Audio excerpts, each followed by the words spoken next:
Πρώτη μέρα της Σαρακοστής σήμερα και πολλοί είναι αυτοί που ξεκινούν την παραδοσιακή νηστεία. Αυτοί που κρατούν την νηστεία για 40 ημέρες είναι συνήθως άνθρωποι με μεγάλη πίστη. Η Μεγάλη Σαρακοστή είναι χριστιανική χρονική περίοδος νηστείας και είναι η αρχαιότερη από τις μεγάλες νηστείες της Ορθόδοξης Εκκλησίας. Η νηστεία που ακολουθείται τη Μεγάλη Σαρακοστή είναι αυστηρή με συγκεκριμένους κανόνες, αλλά και κάποιες εξαιρέσεις. Τι απαγορεύεται? Απαγορεύονται το κρέας, το ψάρι, τα γαλακτοκομικά, τα αυγά, το λάδι, το οποίο επιτρέπεται μόνο τα Σαββατοκύριακα εκτός από το Μεγάλο Σάββατο. Το κρασί, το οποίο επίσης επιτρέπεται μόνο τα Σαββατοκύριακα εκτός από το Μεγάλο Σάββατο. Και τα θαλασσινά, για παράδειγμα το χταπόδι, τα καλαμάρια, οι γαρίδες κτλ. Τα οποία και αυτά δεν επιτρέπονται τις καθημερινές, αλλά μόνο τα Σαββατοκύριακα εκτός από το Μεγάλο Σάββατο. Τώρα ας δούμε και μερικά τρόφιμα που δεν επιτρέπεται να φάμε τις καθημερινές επειδή περιέχουν λάδι ή γάλα, που όμως οι περισσότεροι δεν το γνωρίζουν και τα καταναλώνουν σε κάθε νηστεία. Μεγάλη προσοχή στη σοκολάτα υγείας, διότι στις περισσότερες περιπτώσεις περιέχει γάλα, παρόλο που γράφει πως είναι νηστήσιμη. Να προσέχετε πολύ καλά τις οδηγίες. Και ορισμένες φρυγανιές περιέχουν λάδι. Επίσης, ορισμένες μάρκες χαλβά μπορεί να περιέχουν σκόνη γάλακτος ή και λάδι.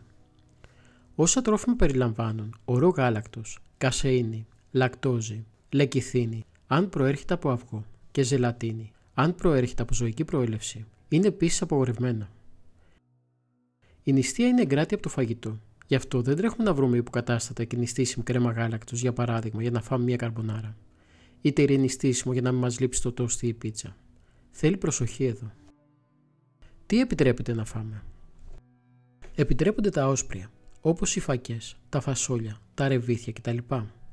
Τα λαχανικά, μερικά από τα οποία είναι η ντομάτα, το αγκούρι, το μαρούλι, το λάχανο, το καρότο, οι πιπεριές, το κρεμμύδι, τα χόρτα, το μπρόκολο, τα κολοκυθάκια, παντζάρια, μανιτάρια, μελιτζάνα, κουνουπίδι, αρακάς, φασολάκια, καλαμπόκι, μπάμιες, πατάτα κτλ. Προϊόντα δημητριακών, ολικής άλεσης.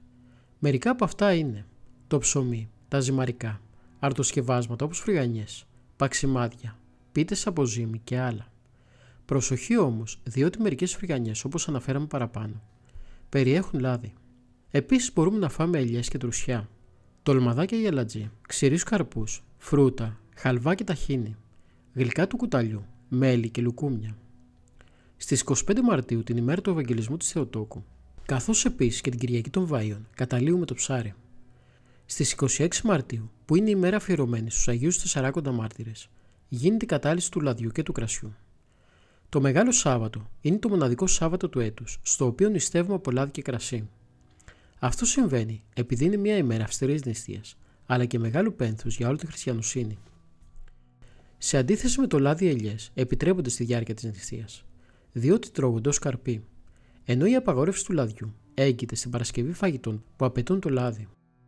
Επιπλέον, η Εκκλησία για λόγους ποιματικής οικονομίας επιτρέπει τις ελιές με σκοπό να βοηθήσει τους πίστους να ασκηθούν με εγκράτεια και όχι να προκληθεί εξουθένους κατά τη διάρκεια της νηστείας.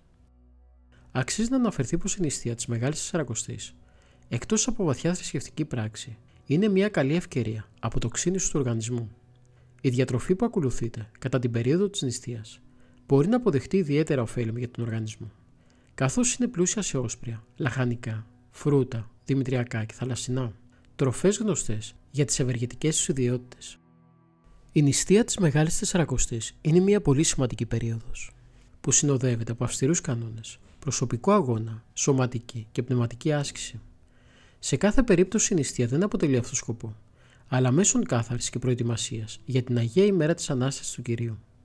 Θα χαρώ να μου γράψετε στα σχόλια και τις δικές σας συμβουλές, και αν πιστεύετε πως παρέλειψα κάτι από τα τρόφιμα, θα χαρώ να το αναφέρετε. Καλή νηστεία, καλή Σαρακοστή και καλό πνευματικό αγώνα.